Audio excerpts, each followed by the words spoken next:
What's going on, everybody? My name is Aiden and welcome back to another video. Ladies and gentlemen, today with the draft coming up in a couple of hours time, and unfortunately it looks like I'm going to actually miss the draft class, so I won't personally know by the time I get back to make another video who we are going to be selecting. Nevertheless, I still want to try and give my very best, top 5 that I would like to see the Bulls sign. Now, we used to do this, I think a couple years ago when we had our own first round pick.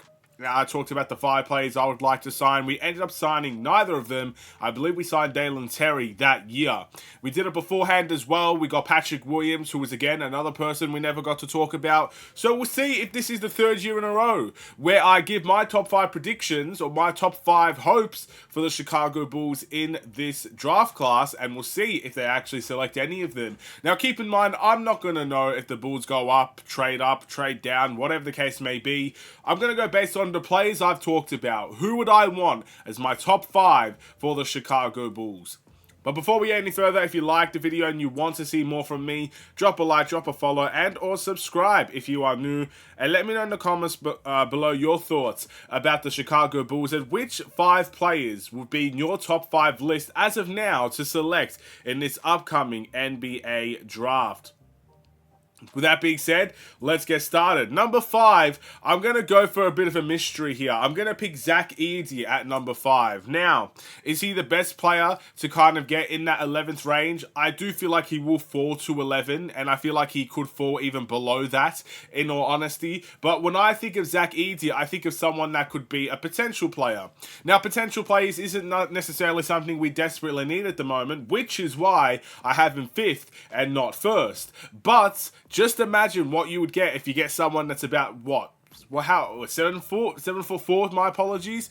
Really dominant rebounder, has the potential to be a good rim protector. Imagine if you get that on the Chicago Bulls team with the mystery of his offense. If you guys don't remember, in the draft combine, he shot over 50% from the three-point line, I believe, in his draft combine numbers. That's quite impressive. And what happens if you actually can get Zack E to shoot the 3 consistently at the NBA level? Now, keep in mind, draft combine, NBA, 2 completely different stories. Just because you can knock him down in the draft combine does not mean you're going to be able to knock it down at the NBA level. But he is a bit of a mystery. And I do believe in mysteries. Why not give it a chance? You know what I mean? So if we did select Zack E with the 11th overall pick, I will be somewhat interested in that acquisition, and I cannot wait to see how that would fare for the Chicago Bulls in its entirety. But that would be my number 5 choice. Number 4. This might be controversial because we recently just traded for a guard, ladies and gentlemen, and we traded Alex Caruso for a guard.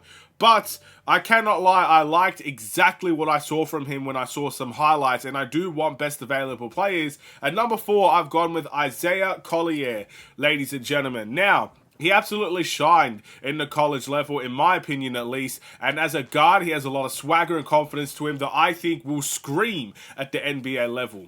Now, keep in mind, is he going to be a guy that comes right into the team and gets the starting spot straight away with the 11th overall pick? Absolutely not. But is he someone that could be considered the best available if he was to fall to the 11th pick? Well, based on who is potentially there, I would say there's a chance he could be the best available. So why would you not want to take a chance on that, especially if we are going younger? We go younger, not every spot is secure. Not every guard spot is secure. As much as we like to admit it, or as much as we don't want to see it, there could be some moves that we do that Bulls fans will not like. Maybe Isaiah Collier could be someone Bulls fans will not like at the beginning, but prove and earn his way into a favorable position for Bulls fans with his confidence, with his ability as well.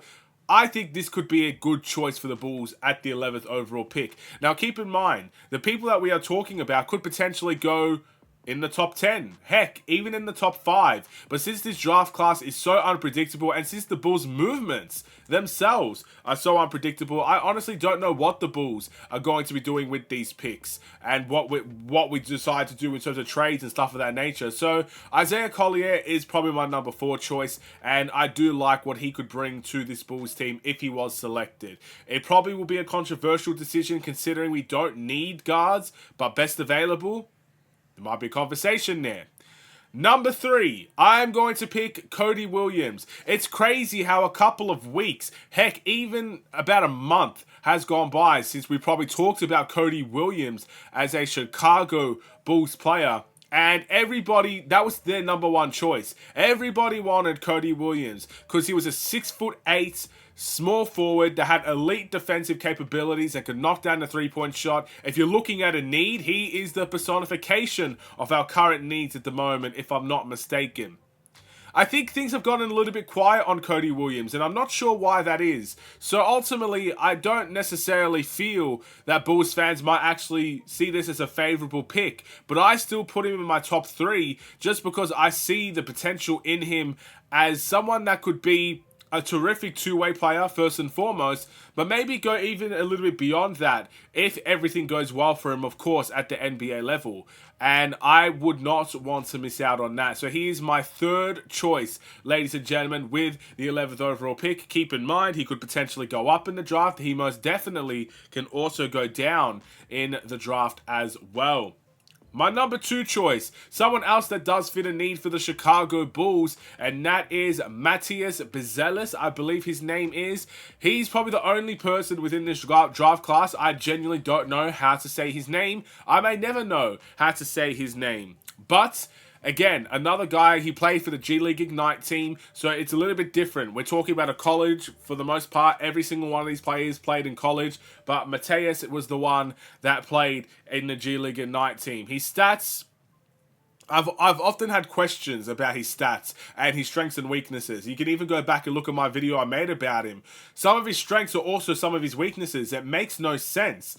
He needs to work on his three-point shooting, but in the strengths category, he's very good from the three-point line. He can knock down the three really, really well. Oh, he needs some work defensively. Then you go to his strengths category. One of his biggest strengths is his defense, especially out in the perimeter. At 6'8" as well, a power forward, someone that can play small ball center, I believe. I don't even know if he's 6'8". Correct me if I'm wrong. He might be taller than that. Regardless, that's not the point. The point is that he does leave mystery as well, but for a long time there, he was considered a top 10 candidate, and he's now only recently been talked about as someone that could fall to 11, and even someone we've been rumored to trade up for. So if the Bulls trade up in this upcoming NBA draft, Mattias Bellis could be the reason why. But speaking of another reason why, and this goes to my number 1 choice in the upcoming NBA draft, this one, again, it's very, very fine margins. Even the people outside of the top 5, it's very fine margins because I just don't know who's going to be good in this draft class. But I'm going to go with the one that we are very much heavily linked to right now, and that is Donovan Kingan, ladies and gentlemen. Now, I've heard so many people say so many things. Even content creators are saying that Donovan Kingan will be a bust at the NBA level and stuff of that nature. I just don't know. And to be honest, out of all the 5 players that we could be selecting, I actually think Cody Williams is probably the most secure choice. But Donovan Kingan does bring, in my opinion, what we need out of the future of that center position. We do need a rim protector, and we do need a defensive anchor. And if all else fails, Donovan Kingan can at least be that for the Chicago Bulls. And I think this is a better choice than going and trading for someone like Clint Capella, because we could potentially be on the rebuilding phase of our upcoming future. We could be going younger. So I've heard people say, let's go and get a Clint Capella and stuff of that nature. Let's go and get a defensive anchor. Look, maybe if we were still competing, we probably should go and get a guy like Clint Capella from the Atlanta Hawks. But I don't think we are, and we shouldn't be with this addition to Josh Giddey into the team. We should be going younger. We should be trying to find a system that, A, suits well, having players that can work well together, sure, but also a direct future 3, 4, 5 years down the line, and mixing and matching doesn't really help the Bulls in that category. So if we are to go younger, let's go and take a chance on Donovan Kingan to be our defensive anchor heading forward in the future. Now, again, if we had drafted Walker Kessler a couple of years ago, this would not be an issue right now, considering how good of a defensive anchor he is for the Utah Jazz.